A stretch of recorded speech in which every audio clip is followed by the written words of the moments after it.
निर्गुण शिव जी, ये भी आपके सामने सिद्ध हुआ। अब इन बातों ने सुनकर धर्मदास की तो सिट्टी फिट्टी तो होगी खत्म, और उसने सोचा भाई अच्छा नास्तिक टकराया, आज तो ये बड़ा कमबख्त आदमी, और बात सारी सच्ची कह। तो कबीर साहब ने कहा कि जिसको कहो तुम नंद का लाल, वो कहे मैं सबका काल। कबीर साहब बोले जिसको तुम नंदलाल कहो और वो कहे मैं सबका काल, सब न खाऊं। और 11वें अध्याय के 21वें श्लोक में अर्जुन आंखों देखा बताता है, भगवान आप तो देवताओं को भी खा रहे हो, ओए होए, जो आप ही के गुणगान करे और आपके आगे हाथ जोड़े खड़े। ओए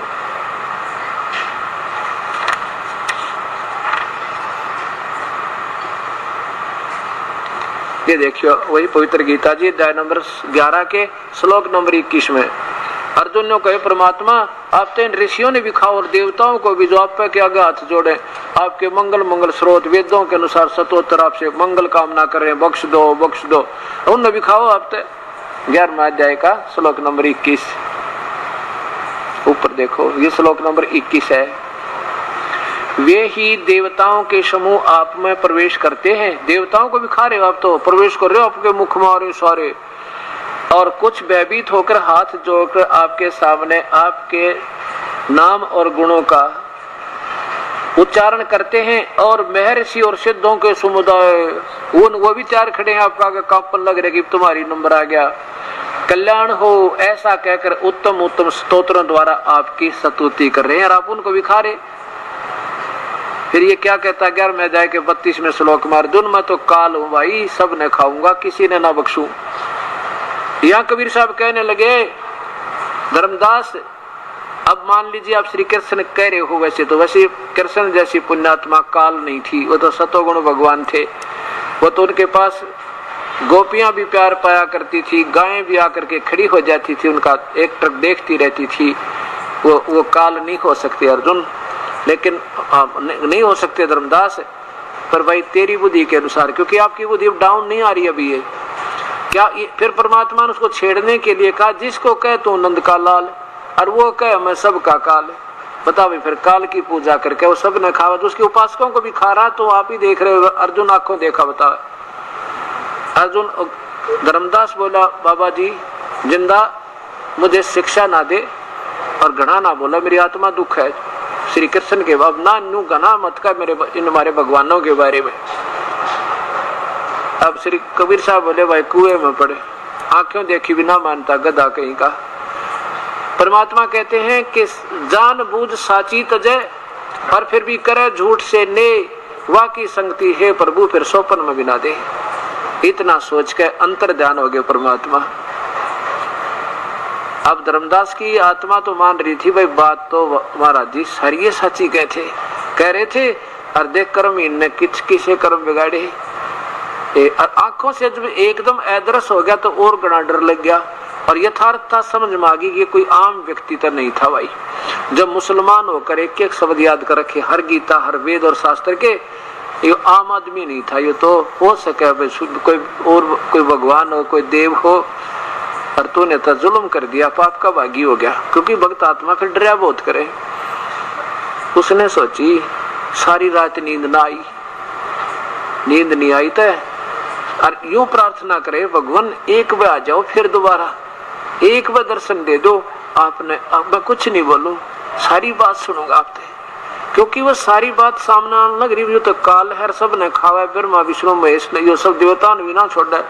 और ये तो गीता बोली को ना श्री कृष्ण ने, क्योंकि बेशक उस समय ना मनमा पर बाद में विचार करने पर विवश हो जाएगा वो प्राणी, चाहे कितना शाना बन रहा हो, कितना आरूढ़ हो इस पुराने ज्ञान पे। तो सुबह मनसा मार के अपना क्या करा, वक्त से उठा और ऐसे जमीन लिपी, रोटी बनाने लग गया और खाना बनाते अपनी जैसी पूजा मन मार के करी। पर उस दिन उसके बाद पूजा करने को दिल कती नहीं किया उसका। सवेरे अपना खाना बनाने लग गया, रोटी बनाऊं पहले तो।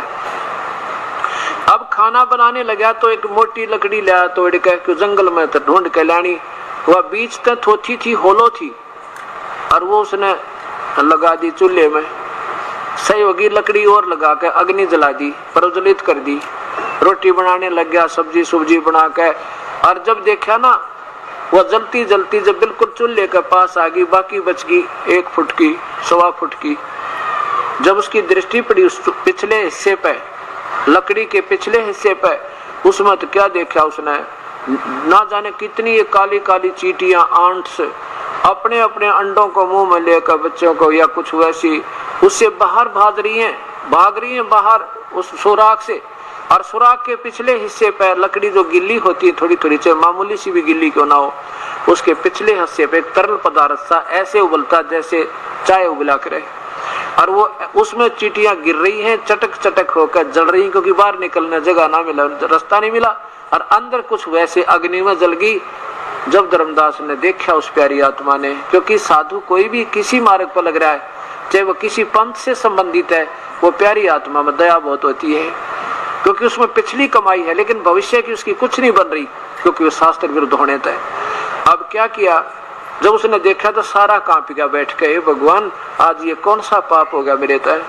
इतना अनर्थ हुआ, इतनी लंबी लकड़ी थी परमात्मा, इसमें करोड़ों करोड़ों की संख्या में जल मरी होंगे बेचारे, सह परिवार मर गए। आंख ऊपर न मुंह कर रो, आंखों में पानी आ गया, है परमात्मा या के बनी आज मेरे तय।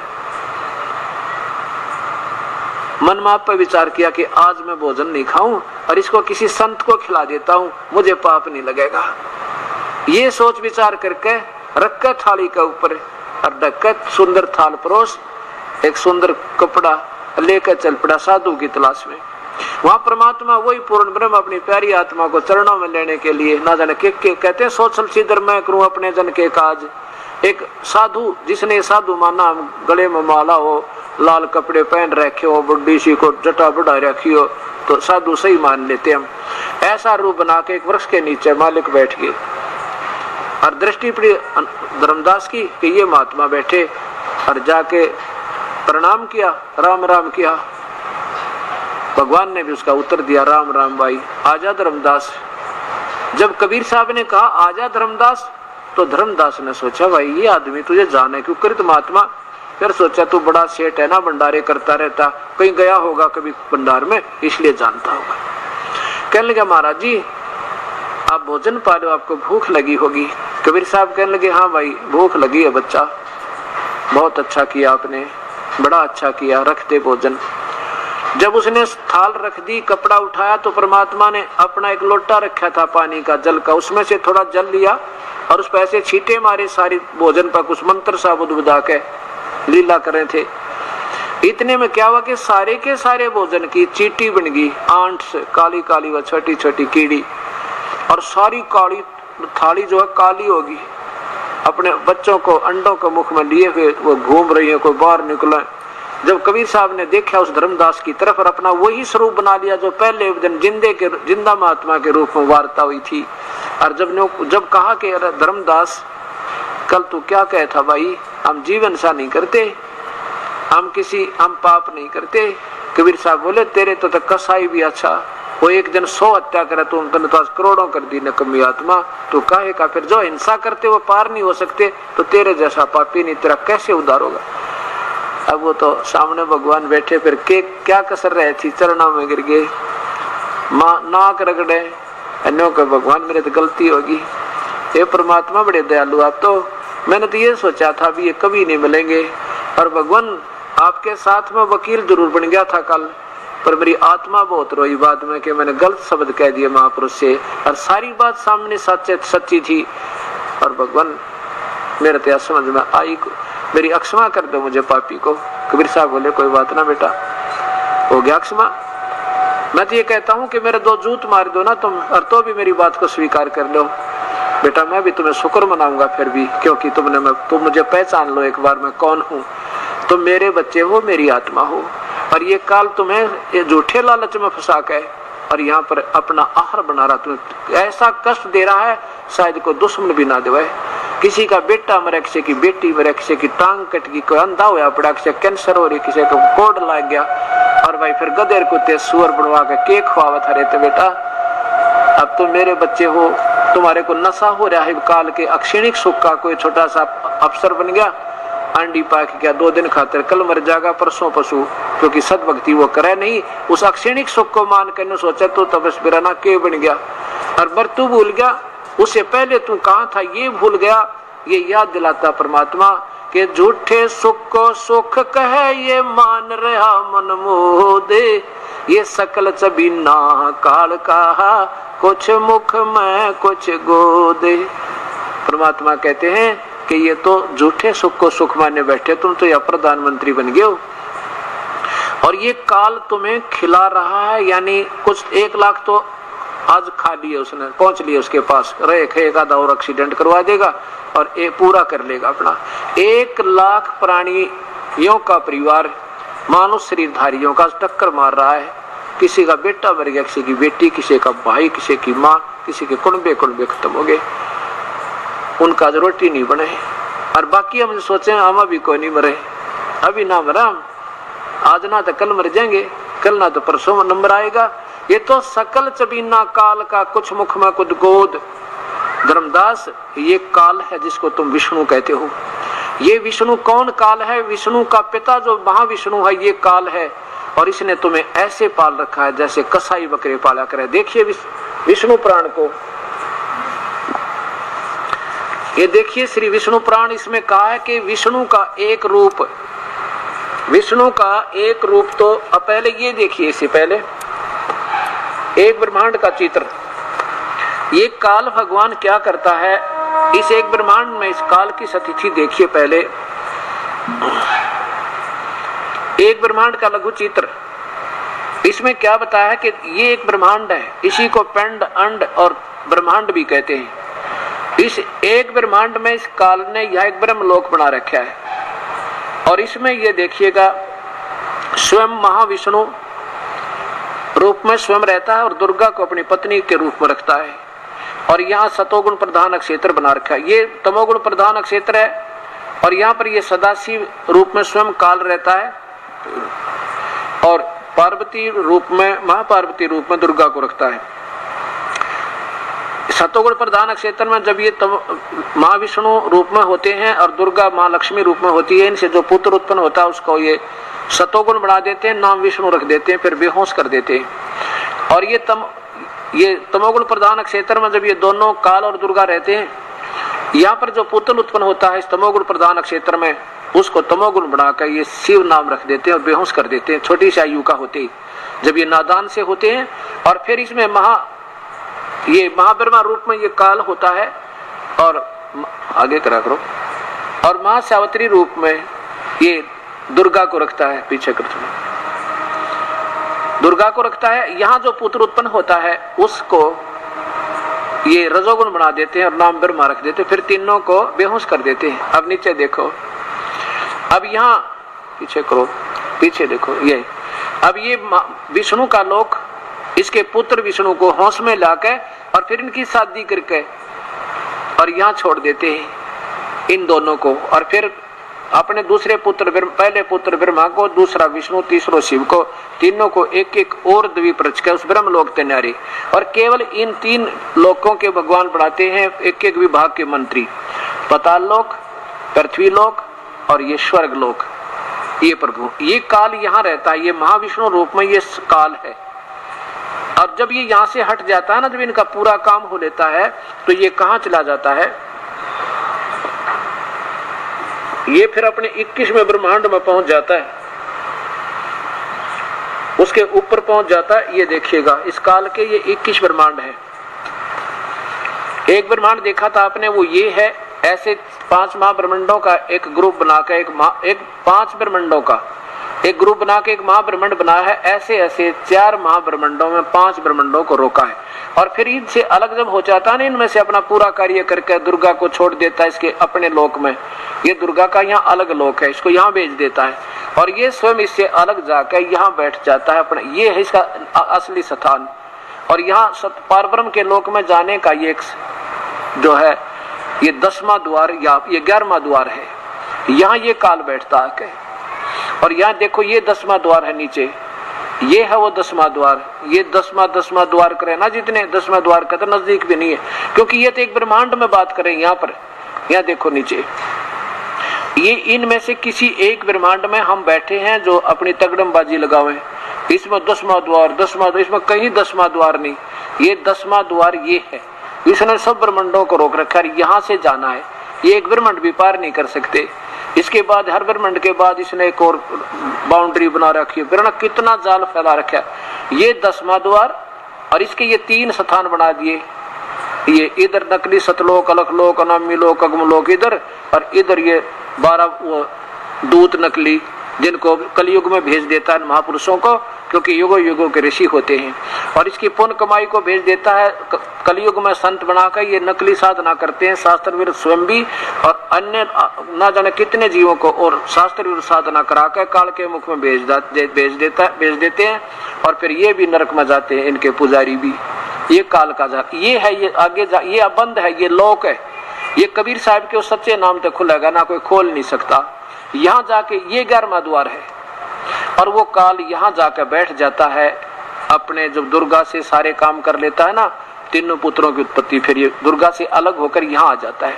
अभी तक आपने 10 द्वार सुने थे, हमने जाना 12वें द्वार में, 12 मद मैल बठ बोरे बोर न दे धरे रे, ये तो 10वां द्वार, यहाँ पर तो 10वां द्वार, इस काल के जो 20 ब्रह्मांड कर रखे, ये 10वां, ये 11वां, ये परब्रह्म के लोक में प्रवेश करेंगे ना, यहाँ से काल के लोक, ये 11वां द्वार है।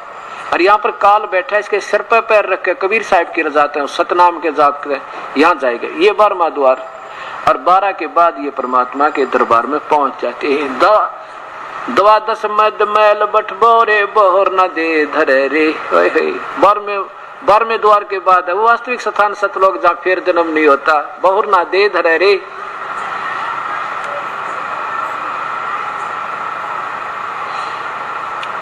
अब विष्णु पुराण में क्या लिखा है कि भगवान विष्णु, क्योंकि विष्णु युग काल है, ये भगवान विष्णु का, अब देखो ये बात सोचने की है, एक एक शास्त्र में इतना गहराई छुपी है। 15वें अध्याय का आप 16 और 17 श्लोक एक बार फिर देखो, इससे लिंक बहुत गजब का बनेगा इसका। अब प्यारी आत्माओं देखो, हमने भगवान पाना है और ये ईश्वर की चर्चा आनंद देती है, और ये इतना गहरा ज्ञान हो जाएगा, आप कई हजारों को समझा दोगे। अकेले बतेरा एक भी जो चारों सत्संग सुन लेगा ना, लगातार 5-4 बार सुन लेगा, वो आज के पुराने महर्षियों और आज के ये कहना के तो सारी बात बिगाड़े बैठे, इनके पास तो ज्ञान नाम की चीज नहीं, ये तो आप पे फेल कति बेचारे। देखिए गीता जी और इसके अध्याय नंबर 15 का श्लोक नंबर 16, ये 16 है कि इस संसार में नाशवान और विनाशी ये भी 2 प्रकार के भगवान हैं। कौन से में? इस ब्रह्म और परब्रह्म के लोक में। अभी आपने देखा था ब्रह्म और परब्रह्म के लोक में, ये देखिए, ये तो ब्रह्म का लोक, ये काल का, ये परब्रह्म का। इन दोनों भगवानों के लोकों में ये क्षर पुरुष है। गीता जी के 4थे अध्याय के 5वें श्लोक में कहता है, तेरे मेरे अर्जुन बहुत जन्म बोलिए, क्योंकि ये 1000 युग के बाद इनका युग बहुत लंबा चौड़ा होता है। उसके बाद कहते हैं ये काल मर जाता है, ये पूरे ब्रह्मांड विनाश हो जाते, ब्रह्मांड तो रहते हैं, जीव विनाश हो जाते हैं, और स्वयं काल भी, और ये जो है ना अलग रखे जाते हैं यहाँ पर, अलग इस काल परब्रह्म के पास, और फिर दोबारा ये रचना करके यहाँ छोड़े जाते हैं। तो ये तो ब्रह्म है, नाशवान भगवान सीधा ही, और इसके अंदर रहने वाले देव महादेव प्राणी, ये इनके स्थूल शरीर भी नाशवान और जीवात्मा अविनाशी है। और इसी प्रकार इस ब्रह्म और ब्रह्म के भी ये स्वयं भी नाशवान है, और इसके जीव सतिथि यानी इसमें रहने वाले प्राणियों की भी शरीर, स्थूल शरीर नाशवान है, जीवात्मा दोनों में अविनाशी है, जीव तो समाप्त नहीं होता। और ये पूर्ण ब्रह्म है जो कभी विनाश में नहीं आता, ये वास्तव में भगवान कहा जाता है। ये वास्तव में अविनाशी स्थल है और अविनाशी भगवान है, या रहने वाली आत्मा भी अविनाशी है। अब देखो, जैसे एक स्टील का कप हो, फिर देखिएगा, क्योंकि ये 100 बार सुनाएंगे ये ज्ञान, जब याद बढ़िया होगा। जैसे एक तो स्टील का कप यानी चीनी का कप हो, सफेद सफेद चाय पीने का, ये तो सर्वपुरुष यानी काल भगवान समझो, ज्योति निरंजन, और इसके लोक, इसकी सती थी इसके जीवों की, पड़ते टूटे सीधा नाशवान दिखा है। और एक स्टील का कप हो, स्टील का कप इसकी तुलना में, चीनी वाले की तुलना में, मिट्टी वाले की तुलना में गुना सथाई, क्योंकि उसका बहुत देर तो विनाश होगा, इसलिए इसको सथाई कहा है।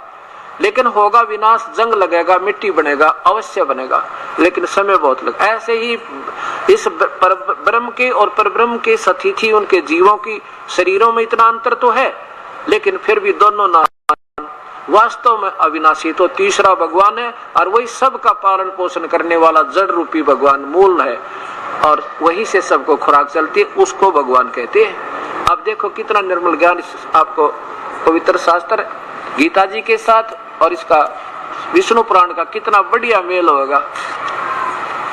अध्याय नंबर 15 का श्लोक नंबर 16, इस संसार में नाशवान और अविनाशी भी दो प्रकार के भगवान हैं।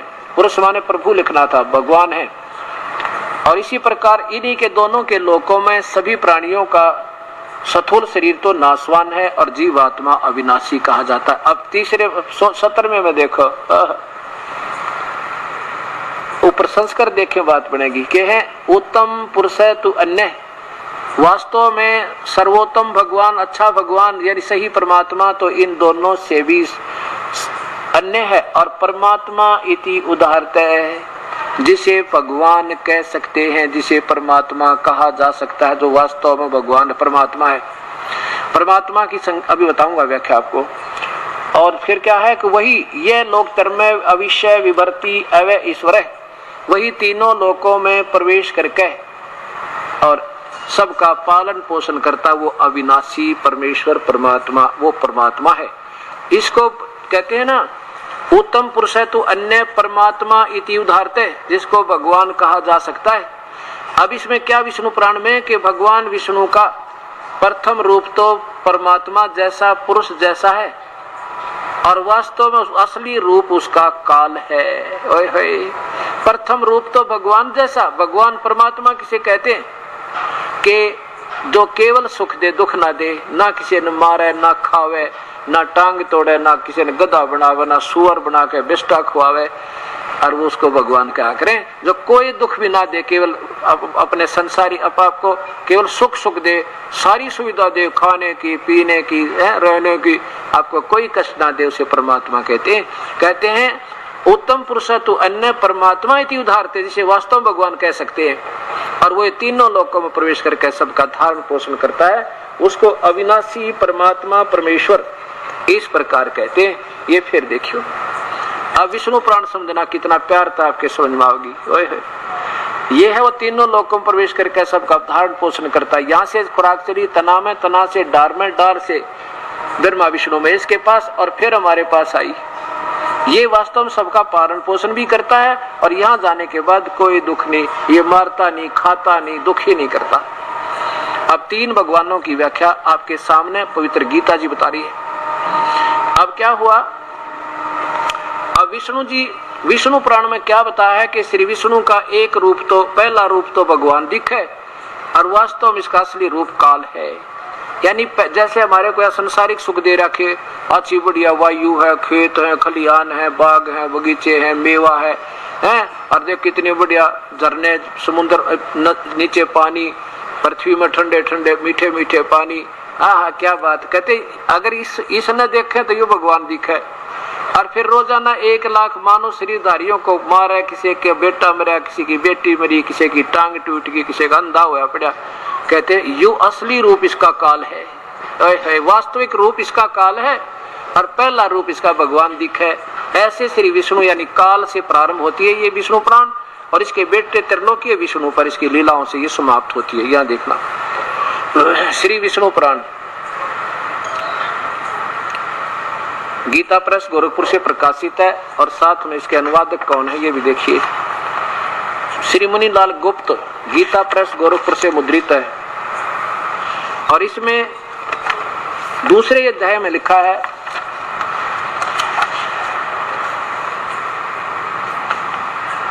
ये दूसरा अध्याय प्रारंभ हुआ, यहाँ देखिएगा।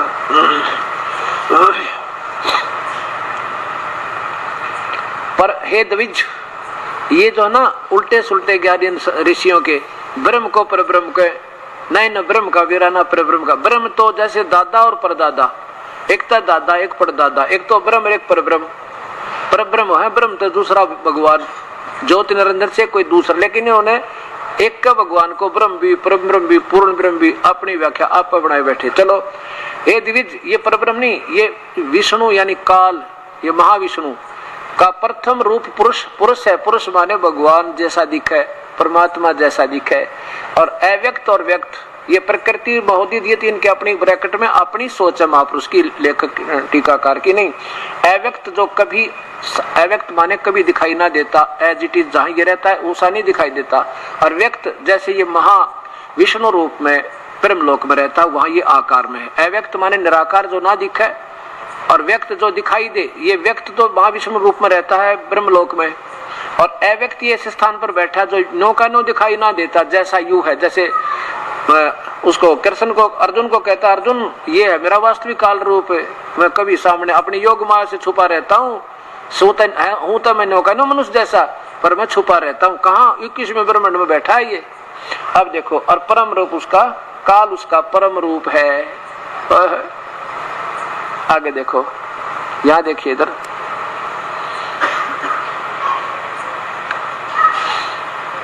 ये देखो, हे मैत्रेय, प्रलय काल में भगवान प्रधान यानी प्रकृति के साम्यावस्था में स्थिर हो जाने पर, यानी ये दुर्गा इससे अलग हो जाती है, और पुरुष के प्रकृति से पृथक हो सतीत हो जाने पर काल इससे दूर चला जाए 21वें ब्रह्मांड में, दुर्गा ने छोड़ के, तो जाने पर विष्णु भगवान का काल रूप परिवर्त होता है।